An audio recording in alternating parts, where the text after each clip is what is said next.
સુરત જિલ્લામાં છેલ્લા ઘણા સમયથી વધી રહેલા ગંભીર ગુનાઓ જેવા કે હત્યા, બળાત્કાર, ચોરી, અન્ય નશાયુક્ત પદાર્થોનું વેચાણ જેવા ગંભીર ગુનાઓ રોકવા અન્વયે તાત્કાલિક અસરથી કડક પગલાં લેવા બાબતે જાહેર હિતમાં તપાસ કરી યોગ્ય કાર્યવાહી કરવા આદેશ આપી કાયદો વ્યવસ્થાની સ્થિતિ જાળવવા દર્શન નાયક દ્વારા મુખ્યમંત્રી, ગૃહમંત્રી અને ડીજીપીને આવેદનપત્ર લખાયું છે।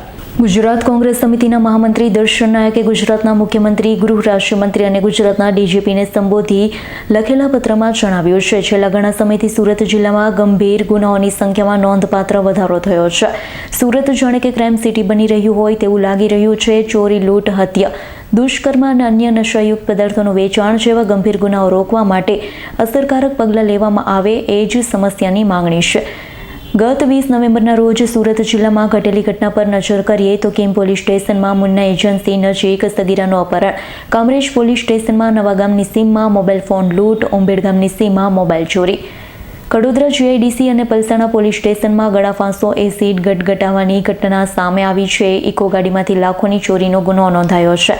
એ જ રીતે માંગરોળ પોલીસ સ્ટેશનમાં વાંકલ ગામે 3.58 લાખની ચોરી, કામરેજ પોલીસ સ્ટેશનમાં વલથાણ ગામની સીમમાં હત્યાનો ગુનો, ઝંખવાવ ખેતરમાંથી કેબલ ચોરી, બારડોલી રૂરલ પોલીસ સ્ટેશનમાં કડોદ ગામની સીમમાં 3 લાખની ઠગાઈનો ગુનો, કોસંબા પોલીસ સ્ટેશનમાં તરસાડી ખાતે વિશ્વાસમાં લઈ ભૂટાન ટૂર પર લઈ જવાનું કહી 1 લાખ બુકિંગ નહીં કરી પૈસા પરત નહીં આપી છેતરપિંડીનો ગુનો નોંધાયો છે।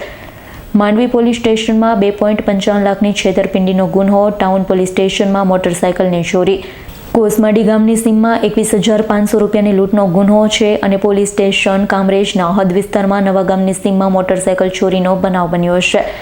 બોરસરા એલાયન્સ ફાઇબર પ્રાઇવેટ લિમિટેડ કંપનીના કેશિયર ઓફિસમાં 8 લાખની ચોરી એક જ દિવસે આ સીમમાંથી મોટરસાયકલની ચોરી થઈ છે। હદ વિસ્તારમાં 2500ની લૂંટ, ઓલપાડ પોલીસ સ્ટેશનમાં 78,000 રૂપિયાની ચોરી, મહિલા પોલીસ સ્ટેશનમાં જાનથી મારી નાખવાની ધમકી, માંગરોળ પોલીસ સ્ટેશનમાં ખેડૂતો સાથે છેતરપિંડીનો ગુનો દાખલ થયો છે। મહુવામાં જાનથી મારી નાખવાની ધમકી, બારડોલી રૂરલ અને માંડવી પોલીસ સ્ટેશનમાં મોટરસાયકલની ચોરી, ઉમરપાડા અને માંડવીમાં જાનથી મારી નાખવાનો ગુનો નોંધાયો છે। મહિલા પોલીસ સ્ટેશનમાં શારીરિક અને માનસિક ત્રાસનો ગુનો, કોસંબા પોલીસ સ્ટેશનમાં ડીજીવીસીએલ કંપની સામે ગુનાહિત વિશ્વાસઘાત છેતરપિંડી, વડોદ ગામની સીમમાં બ્લોક નંબર 27 વાળી જમીનમાં લેન્ડ ગ્રેબિંગનો ગુનો દાખલ થયો છે।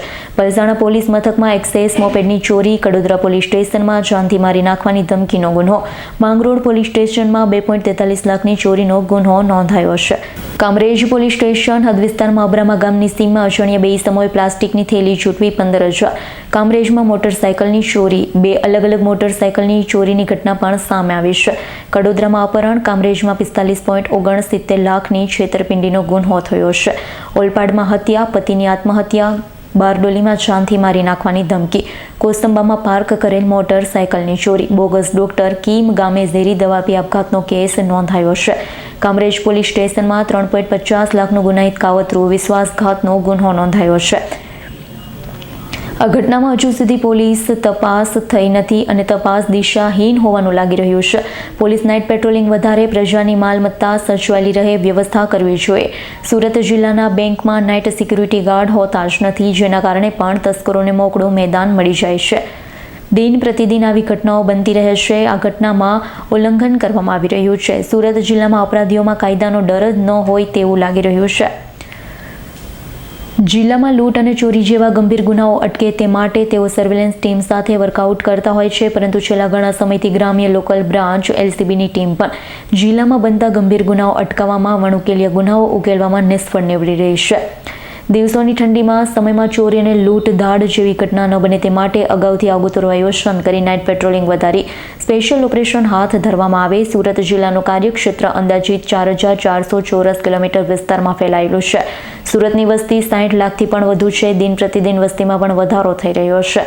બહારના પ્રદેશોમાંથી રોજગારી માટે અનેક લોકો સુરતમાં આવી વસવાટ કરી રહ્યા છે। આટલા મોટા કાર્યક્ષેત્રના વિસ્તારમાં પહોંચી કાયદોની વ્યવસ્થા જાળવવા માટે પોલીસ વિભાગમાં પૂરતો સ્ટાફ મહેકમ હોવું જરૂરી।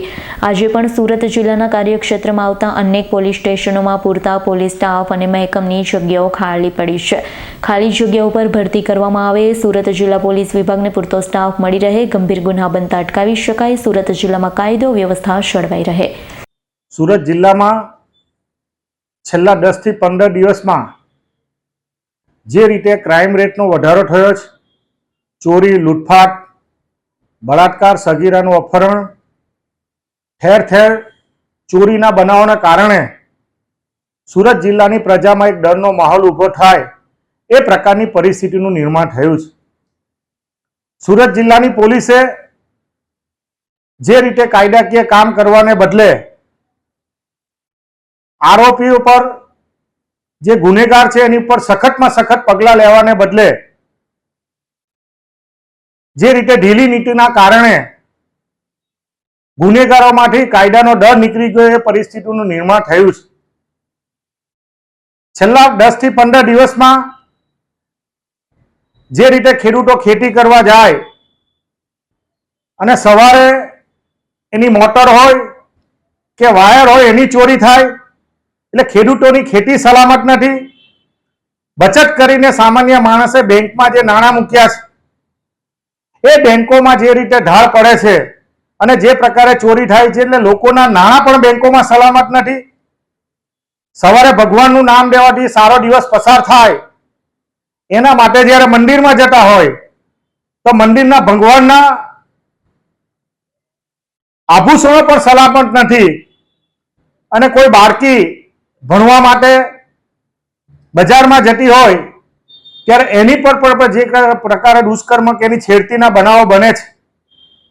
આના કારણે સુરત જિલ્લામાં કાયદો અને વ્યવસ્થાની પરિસ્થિતિ ભાંગી પડી એ પ્રકારનું સ્પષ્ટ નિર્માણ થયું છે.